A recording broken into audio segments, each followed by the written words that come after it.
안녕하세요. 저는 올해 26살의 사회초년생 여자입니다. 저는 약 1년 정도 만난 남자친구가 있는데요. 프로포즈를 받은 지 3달 정도 되어가니 정확히는 예비신랑이라 표현하는 것이 맞겠네요. 아니, 이젠 과거형으로 표현하는 것이 더 정확하겠어요. 아무튼 제 나이도 그렇고 사회생활도 이제 막 시작했는데 왜 이렇게 결혼을 빨리 준비하나 생각하시는 분들이 많을 텐데요. 저는 어렸을 때부터 가정을 꾸리는 것에 대해서 의지가 굉장히 컸어요. 조금은 불우했던 가정 환경도 큰 몫을 했고, 원래 성격도 굉장히 외로움을 잘 타는 편이거든요. 그래서 학생 신분을 벗어 사회인이 되고 나면 최대한 빨리 가정을 꾸리는 것이 저의 가장 큰 목표이기도 했고요. 그런데 벌써 이렇게 파혼을 하게 된 걸 보니 괜찮은 사람을 신중하게 만나서 가정을 이루는 것에 대해서는 준비가 상당히 미흡했나 봅니다. 이번 일로 상당히 많은 걸 배우고 느끼는 중이거든요. 이야기의 출발은 딱 1년 전으로 돌아갑니다. 저는 졸업 직후에 운 좋게도 사회생활을 바로 시작했던지라 다른 취준생 분들에 비해서 취업 준비 기간이 짧았어요. 하지만 그만큼 혼자 보내는 시간도 없이 바로 소속감을 가지고 단체 생활을 이어가는지라 하루하루 정신이 없었죠. 그맘때쯤 제 인생에 등장했던 예비 신랑은 저보다 나이가 6살이 많아서 이미 30대였던 그는 경제적으로도 정서적으로도 참 많은 도움을 준 사람이었어요. 마침 저에게 한 명의 키다리 아저씨를 만난 느낌이었죠. 하지만 지금은 뼈저리게 느낍니다. 성인 남자가 사회 초년생의 시선과 기준으로 바라봤을 때 그 정도의 경제력과 안정감을 가지고 있는 건 상대적으로 아주 당연한 일이었는데 제게는 특별함으로 여겨왔다는 것을요. 생각해보면 예비 신랑은 저에게 생색을 참 많이 냈어요. 마치 이런 사람도 없다는 듯 내가 너에게 이 정도는 베풀었으니 너는 나에게 그만큼 상응하는 여자가 되어야 한다는 뉘앙스를 풍겼었죠. 하지만 저는 그걸 예비 신랑과의 연애에서 제가 지켜야 하는 지침 정도로 생각하며 하나씩 맞춰가려고 노력했어요. 발이 편한 게 최고였던 저에게 스니커즈보다는 하이힐과 타이트하게 달라붙은 옷차림을 늘 강요하던 그 남자를 왜 저는 몰랐을까요? 예비 신랑이 원하는 여성상에 나 스스로를 맞췄다는 것을요. 나를 온전히 사랑하지 않는다 느꼈는데 저는 옷차림부터 말투, 성격까지 그가 원하는 대로 바꿔가며 우리의 연애는 완벽하다고 착각하고 있었거든요. 그런데 어느 날 예비 신랑이 저희 집에서 자고 나서 바로 최고의 사건이 있었죠. 바로 잠을 자버리는 바람에 각자 허둥지둥 씻고 출근하느라 서류 가방을 놔두고 가버린 예비 신랑. 저는 그날 오전 반차를 사용했기 때문에 빨리 가지도 않아도 되었지만 혹시 이 사람은 중요한 거라도 있으면 어떻게 하나 싶어서 그에게 연락을 했어요. 서류 가방 빠뜨리고 나온 걸 모를 리가 없는데 출근 이후에도 별다른 연락이 없더라고요. 그래서 먼저 서류 가방을 들고 회사 앞으로 가져다 줘야 되는 거 아니냐고 물었더니 급한 거 없으니까 괜찮다며 그냥 안에 아무것도 없으니 괜찮다고 하더라고요. 대답에서 느껴지는 톤이 살짝 남달라서 그런지 저는 문득 궁금증이 생겼어요. 저희는 서로 휴대폰도 절대 보지 않고 생각해보니 개인적인 물품들을 제대로 살펴본 적이 없었거든요. 그래서 그에게 알겠다고 말하고 서류 가방을 살펴봤어요. 솔직히 업무적인 물품밖에 넣지 않는 가방이다 보니 오빠의 사적인 부분을 보고 싶었던 마음보다는 공적인 부분을 들여다보고 싶은 단순한 호기심이었죠. 가방 속에는 갖가지 서류들과 회사 다이어리 그리고 노트북이 하나 있었어요. 하지만 다이어리나 노트북을 굳이 열어서 보고 싶진 않더라고요. 장난으로라도 서로 핸드폰을 보지 않는데 굳이 열어본 것을 오빠가 알게 되면 기분 상할 것 같고 뭔가 이런 식으로 우리의 신뢰를 깨는 거 아닐까 싶어서 서둘러 닫으려던 그때 노트북의 뒤편에 속주머니 속에서 뭔가 불룩한 것이 느껴졌어요. 그래서인지 서류 가방 입구 부분이 잘 안 닫히더라고요. 이건 뭐지? 하는 마음으로 속주머니 지퍼를 열어본 순간 저는 놀라 나자빠지는 줄 알았어요.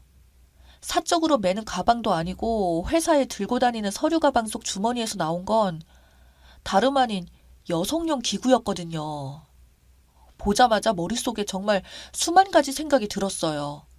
이게 도대체 다른 것도 아니고 서류 가방에서 나올 수 있는 건지, 이게 왜 여기에 있는 건지, 회사에서 나 몰래 만나는 사람이라도 있는 건지, 말로만 듣던 오피스 와이프가 있는 건가?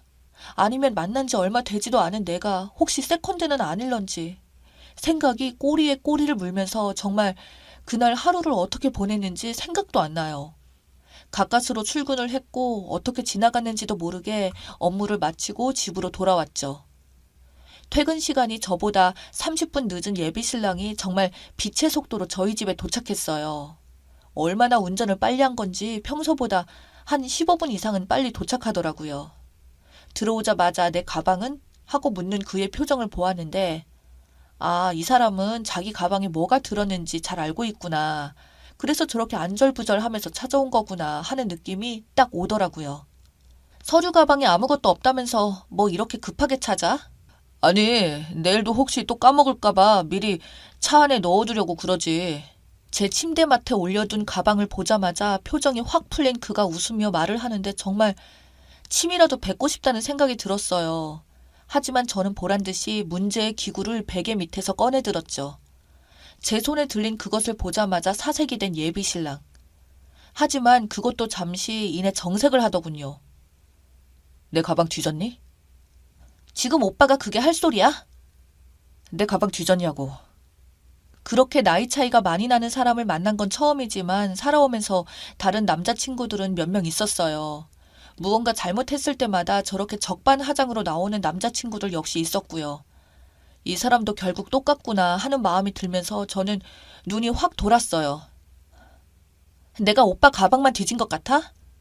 앞니를 잘 못 내다보는구나.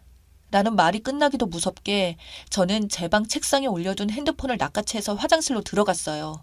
그리고 문을 잠그고 그 후에 폰을 하나하나 다 살펴봤죠. 하지만 오빠는 그런 저를 뒤따라 문을 두드리지도 않았어요. 순간 뭐지? 하는 생각이 들었어요. 평소에도 핸드폰 관리를 소름 돋게 잘한 건가 싶을 정도로 메시지며 갤러리며 통화 기록 이미 전부 깔끔하더라고요. 제 3자가 있어야 말이 되는 상황인데 그 제 3자의 존재가 전혀 보이지 않으니 약간 난감해지더라고요. 그렇게 30분 지났을까요? 저는 아무 소득 없이 화장실 문을 열고 나왔어요. 저를 본 그는 그 휴대폰 속에 아무것도 없다는 것을 잘 아는 표정으로 예비 신랑이 저에게 말을 했죠. 아무것도 없잖아. 나 진짜 아무것도 없어. 너밖에 없어. 저건 내가 설명할게. 예비 신랑이 설명한 내용은 이랬어요. 다른 사람은 절대 없고 그냥 이벤트처럼 저에게 한번 선물해 보려고 산 건데 막상 사고 나니 제 나이가 너무 어리기도 하고 이걸 가지고 이벤트가 아니라 기분 나쁜 관계로 생각할까봐 자꾸 고민하느라 가방 깊숙이 넣어둔 거라고요. 휴대폰을 이미 살펴봤던 저인지라 그 말이 어느 정도 나쁘지 않게 들렸어요. 내가 너무 넘겨짚은 건가, 너무 드라마를 많이 봤나 하는 마음으로 알겠다고 넘어가겠다고 했어요. 물론 제가 몰래 열어본 점에 대해서 사과도 했고요. 그렇게 며칠이 지나고 평소 다를 바 없는 나날들이 지나갔어요. 그날도 다투다가 서로에게 지쳤고 다시금 알콩달콩하게 데이트와 결혼 준비를 이어나가고 있었죠. 저에게는 단짝 친구가 딱 한 명 있는데요.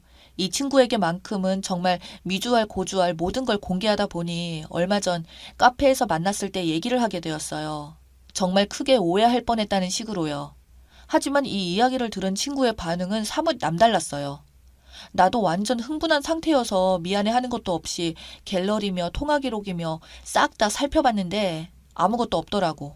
하지만 친구는 뭔가 갸우뚱한 기분이 든다고 하더라고요. 그럼 카카오톡 말고 다른 메신저도 살펴본 건지, 라인이나 페이스북 메시지, 저는 카카오톡 말고 다른 메시지는 생각도 못했었죠. 왜냐하면 오빠 핸드폰 안에 페이스북은 없었지만 나인 메신저 프로그램은 있었거든요. 있는 걸 알면서도 왜 안 열어봤나 머릿속이 복잡해지기 시작하더군요. 그래서 그날 밤 자고 있는 예비 신랑의 휴대폰을 다시 한번 들고 화장실로 들어갔어요. 제발 아니길 바라며 절대 아니길 바라면서 제 머릿속에 남아있는 불안한 마음을 해소할 수 있게 해달라고 제발 다른 여자는 지금처럼 계속 없게 해달라고 기도하면서 조심스럽게 휴대폰을 살펴봤죠. 제 소원이 이루어진 걸까요? 다른 메신저 어플 속에서도 다른 여자의 존재는 찾을 수 없었어요. 하지만 불길한 느낌이 드는 단체 채팅방이 하나 있었죠. 왜 불길한 느낌이 들었냐고요? 그 방에 올라와 있는 가장 최신 메시지가 있었거든요. 전현 진짜 장난 아닌데? 그 글자를 보는 순간 제 심장이 터질 것처럼 뛰기 시작했어요. 제발 아니길, 내가 생각하는 그런 것만은 아니길 생각하며 채팅방 안에 들어갔어요. 그 안에는 정말 입에 담을 수 없는 야한 동영상들과 사진이 한가득 있었고, 저는 미친 듯이 내 얼굴이 올라와 있지는 않을까 스크롤을 올리고 또 올렸어요. 내가 뭔가 큰 오해를 하고 있는 걸 수도 있지만 지금 세상은 너무 그런 일들이 흔하니까요. 정신없이 올리고 또 올려도 제 사진이나 영상은 보이지 않았어요. 그럼 지금까지 본 사진, 영상들도 그냥 야동 사이트에 올라온 인기 파일인가 싶어서 갸우뚱거리던 찰나에 예비 신랑의 채팅이 보였어요. 얘가 너무 예민해서 손만 대도 갈 것 같다며. 내일 출근인데 할 말을 잃었습니다. 친구의 의심이 유난히 다른, 아니 선견지명이었다는 게 밝혀진 순간이었죠. 나 몰래 바람이라도 피우는 줄 알고 의심했는데 더 상상 초월의 현장을 발견한 느낌이 들더라고요. 그런데 그 기분을 공감하시는지 모르겠지만 이런 순간이 닥치니 분노보다는 공포감이 몰려왔습니다. 내일부터 어떻게 행동해야 될지부터 고민했어요. 그리고 그의 채팅한 것도 모조리 캡처해서 저에게 발송해놨고요. 다음날 아침 제 이마에 뽀뽀를 쪽 하고 나가는 예비 신랑의 얼굴을 보는데 정말 구역질이 올라올 것 같았어요. 분노가 아니라 공포심에 휩싸이다 보니 뭘 어떻게 하지를 못하겠더라고요. 그가 나가자마자 집안 곳곳을 살폈어요. 혹시 나 몰래 카메라도 설치한 건 아닌지 불안했거든요. 결국 그날 회사는 연차를 쓰고 집부터 알아보기로 했어요. 그 뒤로는 어떻게 되었냐고요? 보름이 안 되는 기간 동안 저는 새 집을 구했고 영문도 모르고 있는 그에게 지속적으로 오는 채팅방 캡처를 보낸 후 휴대폰 번호까지 바꿔버렸죠. 화도 못 내고 마무리를 짓게 되었지만 이만큼 깔끔하고 마무리한 것이 얼마나 다행인가 싶어요. 친구가 살렸고 하늘이 살리려는 제 인생이 아닌가 싶습니다. 예비 신랑, 아니 예비 범죄자였던 그 인간에게 별다른 복수를 못했지만 그래도 저 잘한 거 맞죠? 완벽하게 이성과 같은 이성으로 돌아오려면 조금의 시간은 걸리겠지만 지금은 저도 너무 속이 시원하네요. 여러분, 긴 이야기 끝까지 들어주셔서 감사합니다.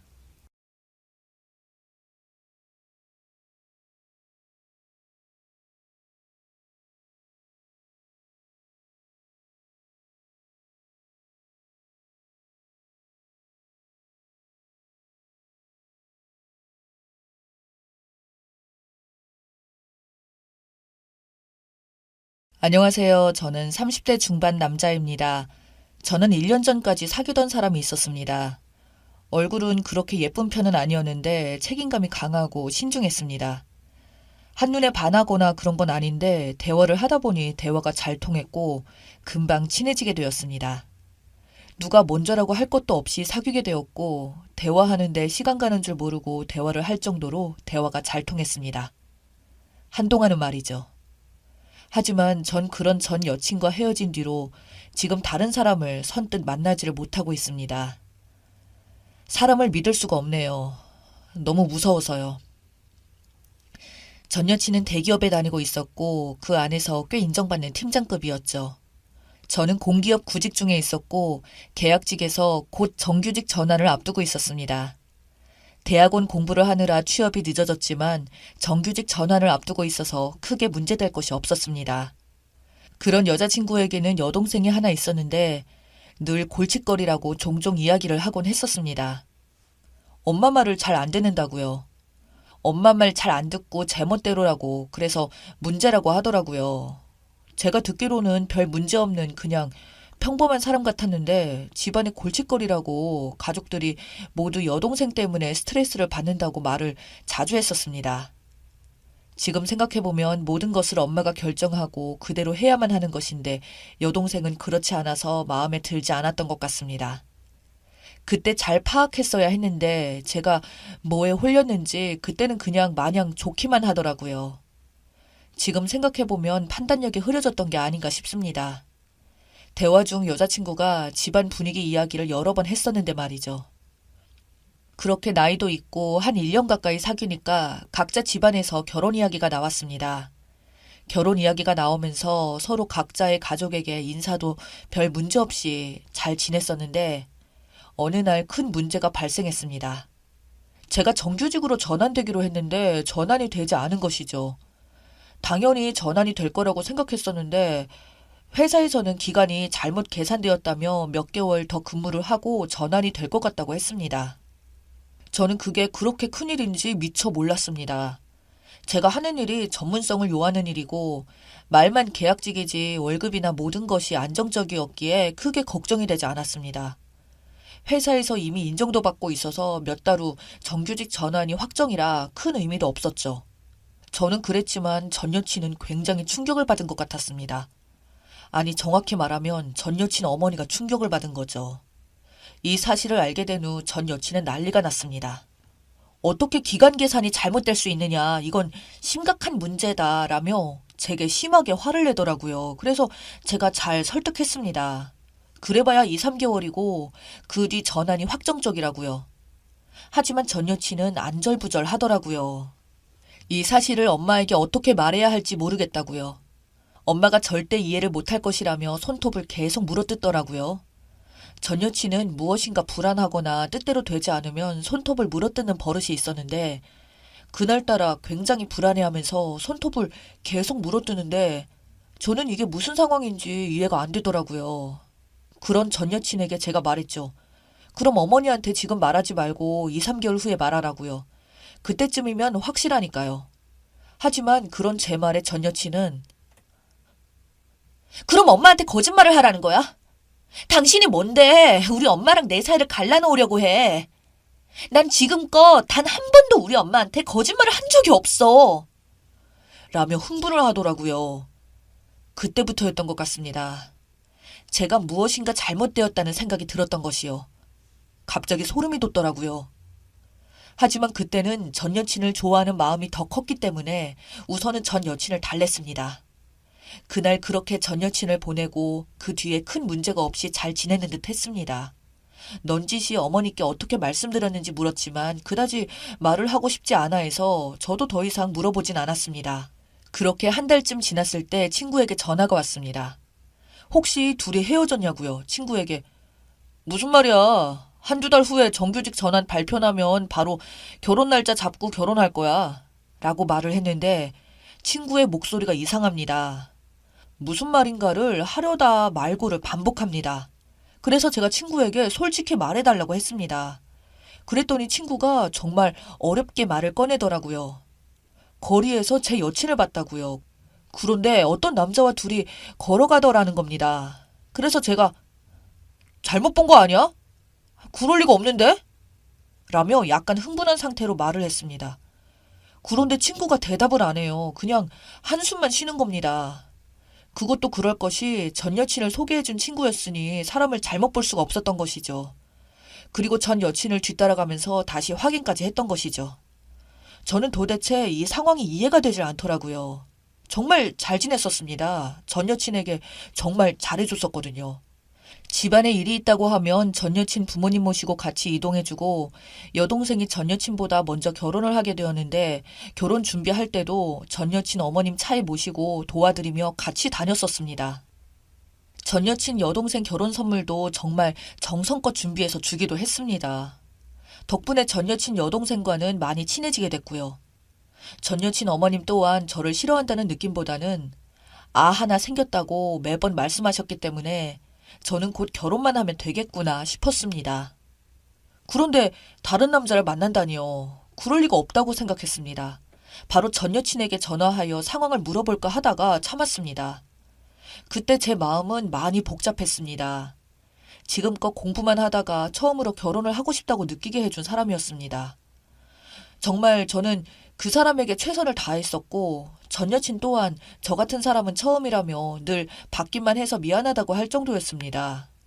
그런 여자가 다른 사람을 만나고 있다면 저는 어떻게 해야 하는 건지, 나는 어떠한 결정을 해야 하는 것인지 너무 혼란스러웠습니다. 두려웠던 마음이 더 컸던 것 같습니다. 바보같이 그렇게 전 여친에게 확인도 하지 못한 채 밤을 꼬박 새고 다음날 전 여친을 만나서 조용히 물었습니다. 어떻게 된 일이냐고요. 그랬더니 전 여친이 잠시 당황을 하더니 나는 안 만나려고 했는데 엄마가 자꾸 만나보라고 해서 어쩔 수 없이 만났어. 라며 또 손톱을 물어뜯고 있습니다. 어머니가 왜 갑자기 만나라고 했냐고 했더니 상대방 남자가 7급 공무원이래요. 제가 이번에 정규직 전환이 안 되어서 어머니가 바로 그 남자를 소개시켜줬다는 겁니다. 본인은 만나기 싫었는데 엄마가 만나라고 해서 만났다고 합니다. 본인은 어쩔 수 없었다고, 엄마 말을 듣지 않으면 무슨 일이 일어날지도 모른다고 하더라고요. 그래서 제가 물었습니다. 그럼 네 마음은 어때? 라고요. 그리고 저는 전 여친의 대답에 충격에 휩싸였습니다. 오빠는 잘 모르는 것 같은데 내 마음은 별로 중요하지 않아. 엄마 마음이 곧 내 마음이야. 오빠를 좋아했던 것도 엄마가 오빠를 좋아해서 그래서 좋아했던 거야. 그런데 이번에 정규직이 안 되어서 엄마가 오빠는 안 되겠다고 하셨어. 라고 정말 아무렇지도 않게 말을 합니다. 저는 그런 전 여친에게 다시 물었습니다. 그럼 너는 그동안 나를 전혀 좋아하지도 않았는데 엄마가 내가 좋다고 하니까 만난 거야? 나를 좋아하는 마음은 전혀 없었던 거야? 라고요. 그 말에 전 여친은 다시 손톱을 물어뜯으며 제 눈을 계속 피하면서 말했잖아, 좋아했다고. 엄마도 나도 오빠 많이 좋아했어. 그러니까 그때 정규직 전환되었으면 이런 일도 없었을 거 아니야. 오빠 잘못이 커. 이게 뭐냐고. 라며 눈물을 흘립니다. 전 그런 전 여친에게 다시 물었습니다. 그럼 너는 앞으로 어떻게 할 거냐고요. 전 여친은 그런 저에게 미안하다는 말 한마디도 없었습니다. 다만 엄마가 7급 공무원이 더 안정적이고 좋은 직업 같으니 그 사람을 만나라고 해서 어쩔 수 없을 것 같다고 합니다. 저는 정말 기가 막혔지만 그쯤에서 이미 전 여친에게 정이 뚝 떨어진 것 같아요. 대단한 능력을 가진 여자였습니다. 어제까지만 해도 그토록 애틋한 감정을 가지고 있던 제 마음을 하루아침에 이렇게 바꿔놓았으니까요. 무섭더라고요. 전 여친과 전 여친의 어머니 그리고 그들 가족들이요. 문득 결혼식 준비를 하던 전 여친 여동생을 차에 태워서 이동할 일이 있어 같이 이동하는데 전 여친 여동생이 했던 말이 생각났습니다. 오빠는 우리 언니가 왜 좋아요? 오빠 좋은 사람 같은데 우리 엄마랑 언니 힘들지 않아요? 저는 가족인데도 가끔 힘든데. 라고 말했던 것이 생각나더군요. 그때는 그 의미를 잘 몰랐었습니다. 지금 돌이켜보니 만약 결혼을 하게 되었다면 전 여친 엄마와도 같이 결혼을 하는 정말 괴이한 일이 일어나겠다라는 생각이 드네요. 전 여친은 끝까지 미안하다는 말 한마디도 안 하고 가더라고요. 엄마가 빨리 들어오라는 문자가 왔다고요. 저는 그렇게 전 여친과 그 자리에서 헤어졌습니다. 그때 제 감정은 아픈 감정보다는 앞으로 제가 과연 다른 여자를 만나서 결혼을 할 수 있을까 하는 두려운 마음이 더 컸던 것 같습니다. 그렇게 전 여친의 흔적을 모두 모조리 없애고 저는 얼마 후 이곳 정규직으로 전환이 되었습니다. 가끔 전 여친이 꿈에 나왔는데 보고 싶은 마음보다는 무서운 마음이 더 컸던 것 같네요. 그렇게 하루하루 정말 바쁘게 살아가고 있을 무렵 전 여친에게 전화가 왔어요. 진짜 깜짝 놀랐습니다. 받지 말아야 했는데 제가 너무 놀란 나머지 받아버렸습니다. 잠깐 만날 수 있냐고 합니다. 바쁘다고 말을 했지만 회사 앞인데 잠깐만 나와주면 안 되겠냐고 하더라고요. 만나지 말았어야 했는데 제가 왜 만났을까요? 제가 그렇게 멍청할 수가 없었네요. 회사 주변 커피숍에 있다는 말에 그곳으로 갔습니다. 그런데 문을 열자마자 전 여친이 보이는데 2달 사이에 많이 말랐네요. 살이 많이 빠졌습니다. 제가 무슨 일 있냐고, 우리가 이렇게 볼 사이는 아니지 않냐고 물었죠. 그랬더니 전 여친이 또 손톱을 물어뜯더니 눈물을 흘립니다. 그리고는 다시 만나면 안 되냐고 묻습니다. 아니, 얘는 도대체 무슨 생각을 하고 있는 인간일까요? 그래서 제가 물었습니다. 내가 정규직 전환되니까 엄마가 다시 만나래? 그랬더니 대성통곡을 하고 울어요. 그 카페에서. 아, 진짜 제가 전생에 대체 무슨 죄를 지은 걸까요? 아니라고, 그런 거 아니라고. 오빠만큼은 나한테 헌신적으로 해준 사람이 없었다고. 자기 진짜 힘들었다고 그렇게 말하네요. 무슨 올가미 영화 찍는 것도 아니고 저는 그냥 전 여친이 너무 무서웠습니다. 단호하게 싫다고 했어요. 그리고 한마디 덧붙였어요. 너네 엄마랑 행복하게 살라고요. 그런데 이 전 여친이 갑자기 엄마한테 전화를 하는 겁니다. 그러더니 엄마한테 발악을 하며 소리를 지릅니다. 엄마라는 호칭을 사용하지도 않고 너 때문에 내가 이렇게 되었다며 책임지라고 발악을 합니다. 쓰다 보니 무슨 공포영화 찍는 것 같네요. 아무튼 저는 그런 전 여친을 두고 그곳을 나와버렸습니다. 그리고 감사드렸죠. 저런 여자와 헤어지게 해줘서 정말 감사하다고요. 그렇게 5개월쯤 지났을 무렵 우리가 소개해주던 친구가 전 여친이 그때 그 7급 공무원과 결혼을 한다고 하더라고요. 그래서 제가 그랬죠. 앞으로 나한테 그 여자 이야기는 하지 않았으면 좋겠다고요. 친구는 알겠다고 하지만 그래도 도저히 못 참겠다며 전 여친 얘기를 딱 한 번만 하겠다고 합니다. 전 여친이 3달 만에 이혼을 했다고. 진짜 대단한 여자라며 저보고 전생에 나라를 구했다고 하네요. 그렇네요. 저는 전생에 나라를 구한 것이 맞네요. 앞으로 조상님 제사에 정말 정성껏 참석해야겠습니다. 이런 부족한 저를 구해주셔서요. 아무튼 혹시 몰라 전 여친 전화번호를 차단해버렸습니다. 무섭네요. 이런 저는 또 다른 사람을 만나서 사랑을 할 수 있을까요? 부디 저에게 용기를 주세요. 제 이야기 읽어주셔서 감사합니다.